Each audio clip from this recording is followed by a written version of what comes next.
The American actor, George Clooney, who rabidly supported Hillary Clinton during the 2016 presidential campaign, this week came straight out and said that he now believes she wasn't fit for the White House.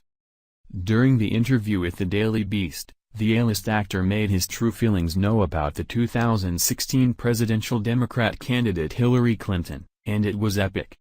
Hillary, for years and years and years, has been the presumptive nominee, and quite honestly, she was incredibly qualified for the job, Clooney told the Daily Beast.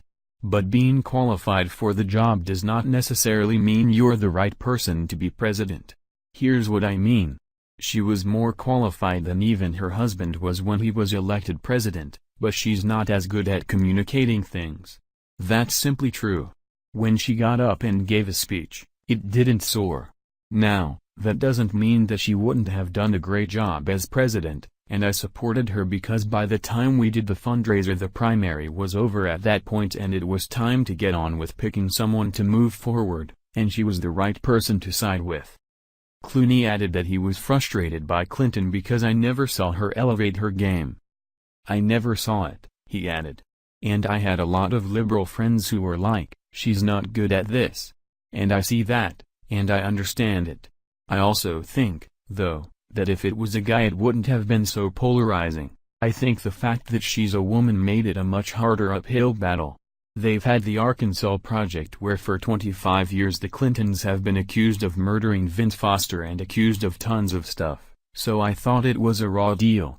I think that she wasn't particularly good at articulating the things that she wanted to do, and unfortunately we live at a time right now where articulating what you want to do is more potent in the electorate than the other way around. Obviously, when Trump only said he was going to make America great again, don't you think the next Democrat who runs should just run with a blue hat that says, "Make America Great Again"? The reality is there are many more people who are much better qualified than me, he said when asked about a political future during the Toronto International Film Festival earlier this month.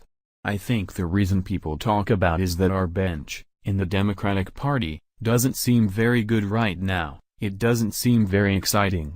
By this time 8 years ago we had already heard Obama give a speech at the convention and there was something going on.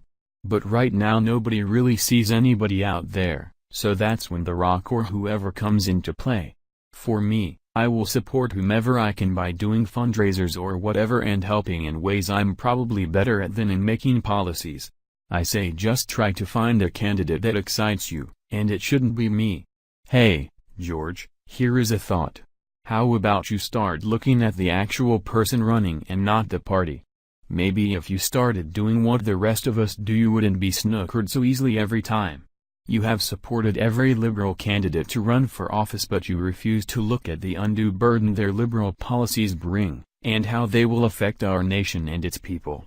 You supported former President Barack Hussein Obama and what did we get out of that? We got a world that's out of control and dangerous. A nation that doesn't know what public restroom to use and millions of people who used to be able to easily afford their health insurance premiums but now can't. The Hollowverse reports. George Clooney was raised in Georgetown, Kentucky in a devout Catholic family. 1. Clooney speaks highly of his Catholic roots, saying, "I used to go to confession every week. I grew up with a great sense of structure and respect." Clearly, Clooney has outgrown his childhood religion and now has no problem telling the world he's an agnostic. In fact, some quotes indicate that Clooney might be more of an atheist. "I don't believe in heaven and hell. I don't know if I believe in God. All I know is that as an individual, I won't allow this life, the only thing I know to exist, to be wasted." Still, he's very careful to stress that he has no problem with those with religious beliefs, saying, "Whatever anybody believes as long as it doesn't hurt anybody else, it's fair enough, and works, and I think, is real, and matters. I don't happen to have those beliefs, as much, I don't believe in those things."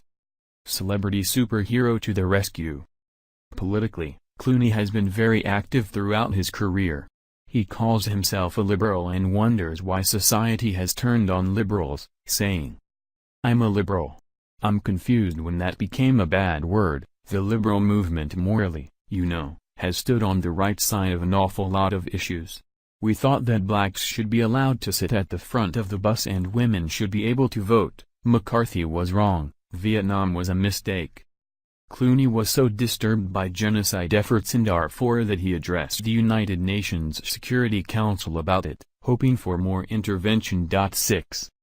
It's not surprising Clooney turned his fame as an actor towards political causes. His father was a journalist who went after corrupt politicians in his time. Clooney said, "My dad, who went after OPEC for raising gas prices and Gerald Ford for pardoning Richard Nixon, believed it's your responsibility, not just your right, to question authority." As you can see, Clooney comes from a long line of lifelong liberals. And the truth is he has been attacking every president or politician who is a Republican or conservative for decades now. We get it, Hollywood despises those of us who are in the middle class. But keep in mind, George, we are the ones who actually go out and watch the crap that you put out. So I think it's about time you start respecting the man we as a people decided to make our president. If not, it's simple, you will suffer the same fate the NFL is suffering. We, your fans, are a tolerant people, but we are fast growing tired of listening to your kind try to school us on what's right and wrong.